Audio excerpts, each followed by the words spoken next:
اب جو دو رکوع اگلے آ رہے ہیں یہ بڑے اہم ہیں اس اعتبار سے کہ یہ تاریخ بنی اسرائیل کا غزوہ بدر ہے جس کا تذکرہ ہوگا۔ میں ایک بات آپ کو بنی اسرائیل کی تاریخ کی بتا چکا ہوں کہ جب حضرت موسیٰ کے انتقال کے بعد یوشع ابن نون کی سرکردگی میں انہوں نے جہاد کیا، قتال کیا، تو فلسطین فتح ہو گیا، لیکن انہوں نے چھوٹی چھوٹی حکومتیں 12 بنا لی اور آپس میں لڑتے بھی رہے۔ لیکن 300 برس کے بعد پھر صورتحال پیدا ہوئی، وہ واقعہ ہوگا جو اب سامنے آ رہا ہے کہ جب ان کے اوپر دنیا تنگ ہو گئی، آس پاس کے جو کافر اور مشرک لوگ تھے انہوں نے انہیں دبا لیا، بہت سوں کو ان کے گھروں سے، ان کے ملکوں سے نکال دیا، تو پھر تنگ آ کر انہوں نے کہا اس وقت کے نبی سے کہ ہمارے لیے کوئی بادشاہ بنا دیجئے، سپہ سالار بنا دیجئے، اب ہم اللہ کی راہ میں جنگ کریں گے۔ تو وہ جو جنگ ہوئی ہے طالوت اور جالوت کی، اس جنگ کے بعد سے خلافت راشدہ شروع ہوئی ہے دور بنی اسرائیل کی۔ گویا کہ خلافت راشدہ دور بنی اسرائیل کی 300 برس بعد آئی ہے ان کے رسول کے انتقال کے، جبکہ خلافت راشدہ اس امت مسلمہ کی متصل ہے رسول اللہ صلی اللہ علیہ وسلم کے زمانے کے ساتھ، اس لیے کہ صحابہ نے جانیں دیں، خون دیا، قربانیاں دیں، اور اس کے نتیجے میں حضور کی زندگی ہی میں دین غالب ہو گیا، اسلامی ریاست قائم ہو گئی۔ تو ظاہر بات ہے اس کے بعد آپ کے انتقال کے بعد خلافت کا دور شروع ہو گیا، لیکن وہاں یہ سارے سال 300 برس گزرے ہیں، اس کے بعد ان کا دور خلافت آیا ہے، اور اس میں بھی 3 خلافتیں ہیں کہ جو متفق علیہ ہیں، ویسے وہاں تو وہ نبوتیں ہیں، طالوت علیہ السلام، داؤد علیہ السلام اور سلیمان علیہ السلام۔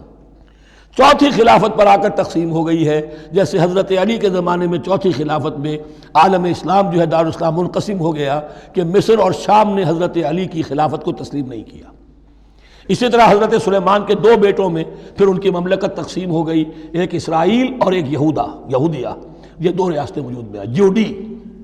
بہرحال یہ جو واقعہ تھا کہ جس کے بعد خلافت راشدہ شروع ہو رہی ہے، اسلام کا غلبہ شروع ہو رہا ہے حضرت موسیٰ کی تاریخ میں، وہ ہے طالوت اور جالوت کی جنگ۔ اس کے لیے اب یہاں پر تذکرہ ہو رہا ہے، اور یہ بھی ایک آئینہ دکھایا جا رہا ہے صحابہ کرام کو، اب یہی مرحلہ تمہیں درپیش ہے۔ غزوہ بدر آیا چاہتا ہے، آئینہ، coming events cast their shadows before, تمہیں پہلے سے بتایا جا رہا ہے۔ الم تر الی الذین خرجوا من دیارہم، کیا تم لوگوں نے غور نہیں کیا، کیا تم نے غور نہیں کیا ان لوگوں کے حال پر کہ جو نکل گئے اپنے گھروں سے، وہم الوف، جبکہ وہ ہزاروں کی تعداد میں تھے، حذر الموت، موت سے ڈر کی وجہ سے، یعنی جب کفار اور مشرکین نے غلبہ کر لیا ان پر اور بہت سے ملکوں سے یہ بھاگے اپنے ملک چھوڑ کر، فقال لهم اللہ موتوا، تو اللہ نے ان سے کہا کہ مر جاؤ، ثم احیاہم، پھر انہیں زندہ کیا۔ یہاں یہ بھی ہو سکتا ہے مراد کہ فی الواقع یہ عمل ہوا ہو، اور یہ بھی مراد ہو سکتا ہے جیسے قوم مر جاتی ہے لیکن پھر اس کا نشأت ثانیہ ہو جاتی ہے، پھر اللہ نے ان کے اندر ایک جذبہ پیدا کر دیا، یعنی یہاں پر مرنا اور احیاء جو ہے وہ معنوی ہو،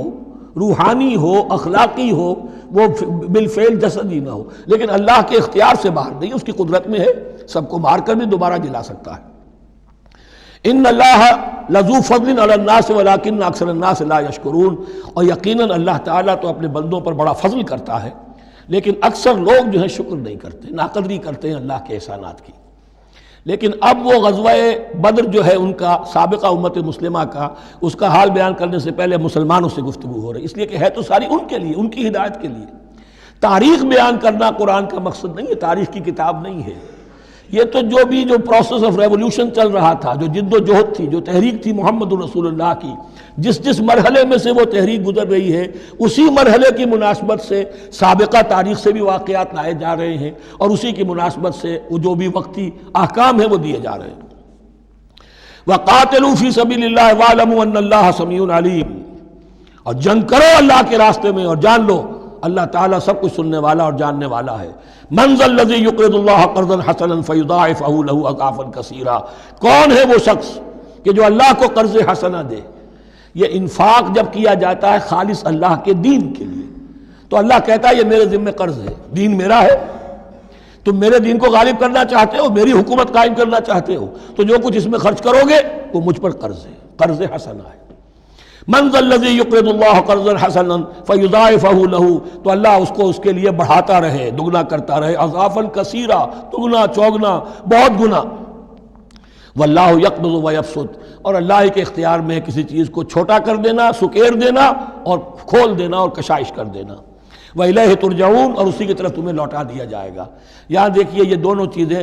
جہاد بالنفس اس کی آخری شکل قتال، اور جہاد بالمال اس کے لیے پہلے لفظ آ رہا تھا انفاق، اب قرض حسنہ، اللہ کو قرض حسنہ۔ الم تر الی الملأ من بنی اسرائیل من بعد موسیٰ، کیا تم نے غور نہیں کیا موسیٰ کے بعد بنی اسرائیل کے سرداروں پر، ملا من بعد موسیٰ، اذ قالوا لنبی لہم، جبکہ انہوں نے اپنے نبی سے کہا۔ یہ تو میں آپ کو حدیث سنا چکا ہوں، کوئی وقت ایسا نہیں گزرا حضرت موسیٰ کے بعد کہ نبی کوئی نہ کوئی موجود نہ رہا ہو، حضرت عیسیٰ تک۔ اس زمانے کے جو نبی تھے ان سے انہوں نے کہا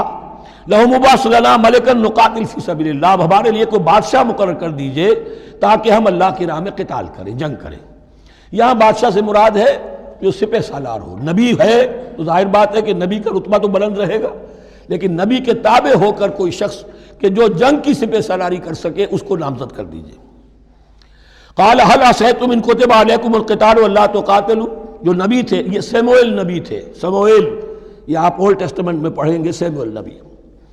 انہوں نے کہا کہ اس کا بھی اندیشہ ہے کہ جب جنگ فرض کر دی جائے اللہ تقاتلوا، پھر تم جنگ نہ کرو،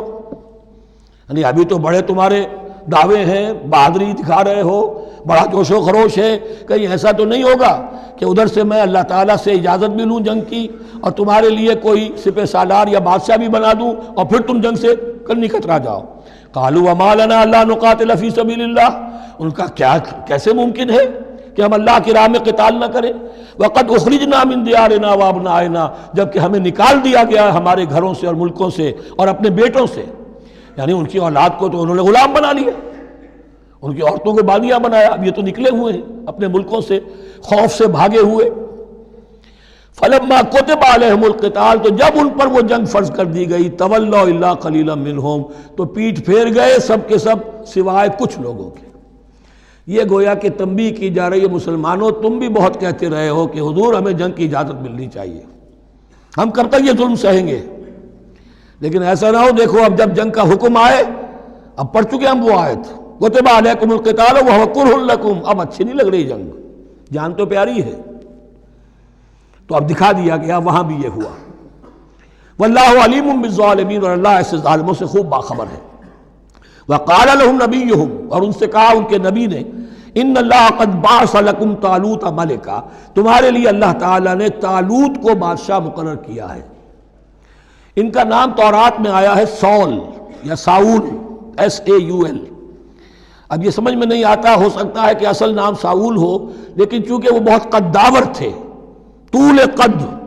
قداور، اس لیے ان کا ایک صفاتی نام ہو طالوت۔ قرآن مجید نے صفاتی نام لیا ہے کہ وہ بہت قداور تھے۔ قالوا انا یکون لہ الملک علینا، اب انہوں نے کہا کیسے ہو سکتا ہے کہ اسے بادشاہت ملے ہمارے اوپر، ونحن احق بالملک منہ، ہمیں زیادہ حق حاصل ہے اس کے مقابلے میں کہ ہمیں بادشاہی دی جائے۔ ولم یؤت سعۃ من المال، وہ تو مفلس ہے، اسے تو اللہ نے کوئی زیادہ دولت دی نہیں ہے، کیونکہ ان کے معیار تو یہی تھے جو دولت مند ہے وہی صاحب عزت ہے۔ قال ان اللہ اصطفاہ علیکم، اب نبی نے کہا اب جو چاہو کہو، اللہ نے اس کو چن لیا ہے تم پر، یہ فیصلہ اب ہو چکا، اللہ کا فیصلہ ہے، ڈیوائن ججمنٹ ہے، ڈیوائن ڈیسیجن ہے، کین ناٹ بی ریووکڈ۔ وَزَادَهُ بَسْطَةً فِي الْعِلْمِ وَالْجِسْمِ، اور اسے کشادگی عطا کی ہے علم اور جسم دونوں چیزوں میں، قداور ہے، طاقتور ہے، اور اسی طریقے سے علم اور فہم دیا ہے۔ تم دولت دیکھتے ہو، اللہ نے چنا ہے ان دو چیزوں کی بنا پر، جسمانی طاقت، جسمانی قوت، اس دور میں ظاہر بات ہے اس کی بہت ضرورت تھی، اور دوسرے یہ کہ اسے علم دیا ہے، فہم دیا ہے، سمجھ دی ہے، دانش دی ہے۔ واللہ یؤتی ملکہ من یشاء، اور اللہ تعالیٰ جس کو چاہتا ہے اپنی بادشاہت دے دیتا ہے۔ واللہ واسع علیم، اللہ بہت سمائی والا ہے، واسع، اس کی وسعت جو ہے وہ عطا ہے، اور علیم، اور سب کچھ واسع علیم، جاننے والا ہے، یعنی وہ جس کو جو کچھ دیتا ہے بربنائے علم دیتا ہے، کون اس کا مستحق ہے۔ وقال لهم نبيهم ان آیۃ ملکہ ان یاتیکم التابوت فیہ سکینۃ من ربکم وبقیۃ مما ترک آل موسیٰ وآل ہارون تحملہ الملائکہ، اور ان سے کہا ان کے نبی نے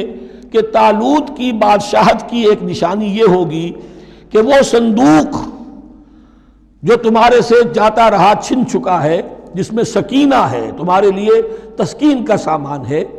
تمہارے رب کی طرف سے، اور بقیت مما ترک آل موسیٰ و آل ہارون، اور کچھ تبرکات ہیں جو آل موسیٰ اور آل ہارون کے اس صندوق میں رکھے ہوئے ہیں، تحملہ الملائکہ، وہ ملائکہ کی تحویل میں ہے۔ اب ان کی بادشاہی کی علامت کے طور پر وہ صندوق تمہارے پاس واپس آ جائے گا۔ اصل میں یہ تابوت سکینہ جو ہے یہ ان کا ایک بڑا لکڑی کا صندوق ہے، اب بھی ہے، ان کا دعویٰ ہے کہ موجود ہے، اور مسجد اقصیٰ کے نیچے جو سرنگ ہے اس میں موجود ہے۔ بعض ذرائع سے فوٹو لے کر بھی انہوں نے ڈاکومنٹری فلم بھی ابھی دکھا دی ہے کہ موجود ہے۔ نبوکدنضر نے جب گرایا تھا 586 قبل مسیح میں، جو حضرت سلیمان کا بنایا ہوا ہیکل تھا، اس کے تہخانے میں وہ رہتا تھا، اور وہیں پر جو ربائی تھے وہاں موجود تھے، ربانیین۔ تو جب گرایا گیا ہے اس کو، ہیکل کو، تو اسی میں وہ دب گئے ہیں، لیکن وہ چاروں طرف سے جو بھی تہخانہ تھا بند ہو گیا ہوگا، اور وہاں پر ان کی لاشیں بھی ہیں اور تابوت سکینہ بھی ہے۔ لیکن ہوا یہ تھا کہ جب ان کے پڑوسی ملکوں نے انہیں شکستیں دی تو وہ تابوت سکینہ بھی چھین کر لے گئے۔ اب اس میں گویا کہ ان کے لیے بہت بڑی بات تھی کہ ان کے لیے کم سے کم ایک دل کی روحانی تسکین کا سامان تھا۔ ہمارے پاس حضرت موسیٰ کے تبرکات ہیں، عصائے موسیٰ اس میں ہے، رکھا ہوا ہے، اب بھی ہے۔ اسی طریقے سے اس میں وہ جو جن تختیوں پر تورات لکھی ہوئی دی گئی تھی حضرت موسیٰ کو، وہ موجود ہے، ان کے کہنے کے مطابق اب بھی ہے۔ تو اس طریقے سے ان کے لیے تسکین ہوتی تھی، جیسے کہ مسلمان کو خانہ کعبہ کو دیکھ کر تسکین ہوتی ہے، تو فرمایا اس میں تمہارے لیے سکینت بھی ہے، اور تمہارے آل موسیٰ اور آل ہارون کے تبرکات بھی ہیں۔ تحملہ الملائکہ، اس وقت وہ ملائکہ کی تحویل میں ہوا یہ کہ جہاں وہ تابوت لے گئے ان کے دشمن، وہاں پلیگ آ گئی۔ انہوں نے سمجھا کوئی نحوست ہے اس کے اندر جس کی وجہ سے پلیگ آ گئی ہے، انہوں نے ایک چھکڑے کے اوپر اس کو رکھا اور بیلوں کو ہانک دیا، جاؤ جدھر جانا ہے۔ تو حضرت سموئیل نے ان سے کہا کہ طالوت کا اللہ کی طرف سے نامزد کیے جانا ایک علامت اس کی یہ ہوگی کہ وہ تمہاری تسکین کا سامان جو تم سے چھن گیا تھا، ان کے عہد عمارت میں یا ان کے عہد ملوکیت میں تمہیں واپس مل جائے گا، اور وہ فرشتوں کی تحویل میں ہے۔ تو ایک روز وہ چھکڑا جو ہے وہ لیے ہوئے وہ تابوت ان کے ہاں پہنچ گیا۔ ان فی ذلک لآیۃ لکم ان کنتم مؤمنین، یقیناً اس میں تمہارے لیے نشانی ہے اگر تم ماننے والے ہو۔